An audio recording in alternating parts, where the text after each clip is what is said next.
Tea கடை kitchen சொந்தங்களுக்கு வணக்கம். இன்றைக்கி இருக்கிறதுலையே ரொம்ப ஈஸியாக செய்கிற மாதிரி ரொம்ப அதிக ஹெல்த் பெனிஃபிட்ஸ் இருக்கக்கூடிய ஒரு ஹெல்த் ட்ரிங்கை பற்றி தான் நம்ம பார்க்க போகிறோம். இந்த ஹெல்த் ட்ரிங்க்கு என்னென்ன பொருட்கள் தேவைப்படும், இதை எப்படி பக்குவமாக ரெடி பண்ணலாம் அப்படிங்கிறத தெரிஞ்சுக்கிறதுக்கு முன்னாடி இதை குடிக்கிறதுனால என்ன பெனிஃபிட் அப்படிங்கிறத தெரிஞ்சுக்கோங்க. உங்களுக்கு விருப்பம் இருந்தால் வீடியோ முழுமையாக பார்த்துட்டு அதுக்கப்புறமா நீங்கள் செஞ்சு வீட்டில் சாப்பிடுங்க. இந்த ஹெல்த் ட்ரிங்க் சாப்பிட்றதுனால நம்ம உடம்புல ஹீமோக்ளோபின் லெவல் அதிகமாகும். ஏன்னா ஹீமோக்ளோபின் லெவலை அதிகப்படுத்துறதுக்கு இன்றைக்கி நம்ம என்னென்னவோ தேடி பிடிச்சி சாப்பிட வேண்டியிருக்கு. அதுக்கு இது ரொம்ப யூஸ்ஃபுல்லாக இருக்கும். அடுத்ததாக வெயிட் லாஸ் பண்ணணும்னு நினைக்கிறவங்க இந்த மாதிரி செஞ்சு சாப்பிடுங்க.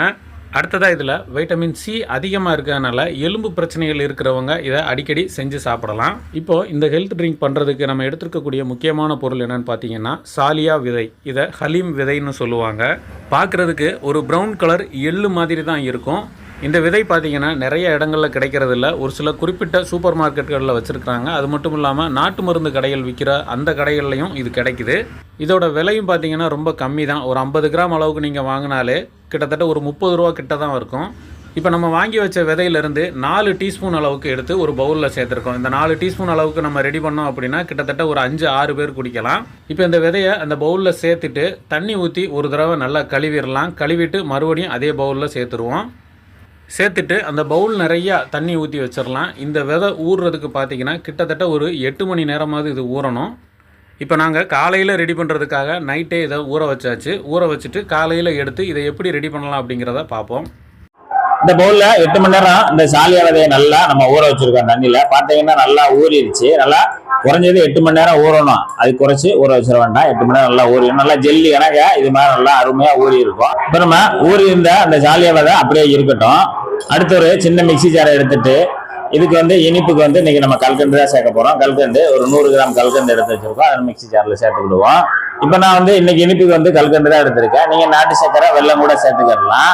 இப்போ அடுத்து முந்திரி பருப்பு நான் ஒரு 25 கிராம் எடுத்திருக்கேன். அதை நம்ம உள்ள சேர்த்துக்கலாம். இந்த முந்திரி பருப்பு பதிலாக நீங்க பாதாம் பருப்பும் சேர்த்துக்கலாம். எதுக்குன்னா நம்ம அந்த டேஸ்ட் மேலும் சுவையை கூட்டுறதுக்கு தான் நம்ம இதை எக்ஸ்ட்ரா சேர்க்கிறோம். ஏலக்காய் பொடி ஒரு 1/4 டீஸ்பூன் ஏலக்காய் தூள், சுக்குப்பொடி 1/4 டீஸ்பூனுக்கு குறைவா சுக்குப்பொடி, அதாவது ட்ரை ஜிஞ்சர் பொடி தான் அது. அதை நம்ம உள்ள சேர்த்துட்டு இப்ப நல்லா இதை நல்லா பொடியை அரைச்சி எடுத்துட்டு வந்துடணும்.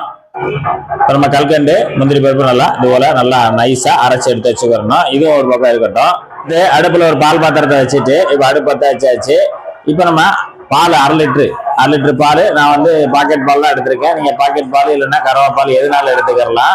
எடுத்துட்டு இப்ப நம்ம பாலை அந்த பால் பாத்திரத்துல சேர்த்துட்டு பால் நல்லா சூடாகி கொதிச்சு வரட்டும். இப்போ பால் பார்த்தீங்கன்னா நல்லா கொதிச்சிருச்சு. நல்லா இப்படி ஒரு கொதிச்சு வந்த உடனே பாலை நல்லா ஆற்றி விடுங்க, கிண்டி கொடுங்க. கிண்டி கொடுத்துட்டு இப்போ நம்ம இங்கே பவுலில் சாலியா விதையை நம்ம நல்லா ஊற வச்சு வச்சுருக்கோம்ல, அதை நம்ம இதில் சேர்த்துடணும். பாலில் எல்லாத்தையுமே சேர்த்துருங்க. இது கலந்து கொடுங்க.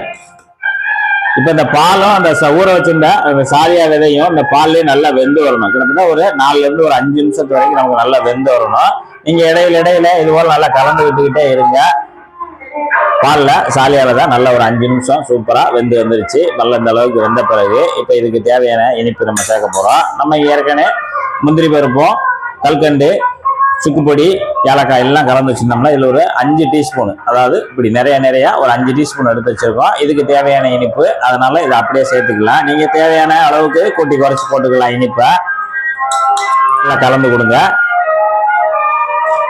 இப்போ நம்ம இனிப்பை சேர்த்துட்டு ஒரு 2 நிமிஷம் மட்டும் நல்லா கொதிக்க விட்டு எடுத்துக்கிடலாம். இப்போ நம்ம இனிப்பு சேர்த்து 2 நிமிஷம் ஆச்சு. நல்லா பால் கொதிச்சு பொங்கி வந்துருச்சு. இந்த சமயத்தில் நம்ம ஸ்டவ் ஆஃப் பண்ணிடலாம். நம்ம எடுத்து நல்லா ஆற்றி குடிக்க ஆரம்பிச்சிடலாம். இன்னைக்கு நம்ம டீ கடை கிச்சன்ல பார்த்தீங்கன்னா அப்படியே சாலியா விதையை வச்சு சூப்பரான ஒரு ஹெல்த் ட்ரிங்க். இது பார்த்தீங்கன்னா ஹீமோகுளோபினை நல்லா இன்க்ரீஸ். நம்ம ஒரு வாரத்தில் ஒரு 2 நாள் குடிச்சா கூட போதும்.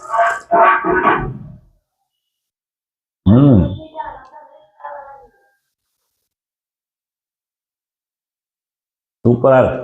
நீங்க இப்படி எல்லாம் காய்ச்சி கொடுத்தீங்கன்னா உடம்புக்கு நல்லது. ஆனா அவங்க என்ன செய்வாங்கன்னா பாயாசம் மாதிரி குடிச்சிருவாங்க. அந்த அளவுக்கு அருமையா இருக்கு. இதே மெத்தட்ல நீங்களும் ஒரு சூப்பரான சாலியா விதை ஹெல்த் ட்ரிங்க் செய்து குடிச்சிட்டு எப்படி வந்தன்றதை கமெண்ட்ல சொல்லுங்க. நன்றி, வணக்கம்.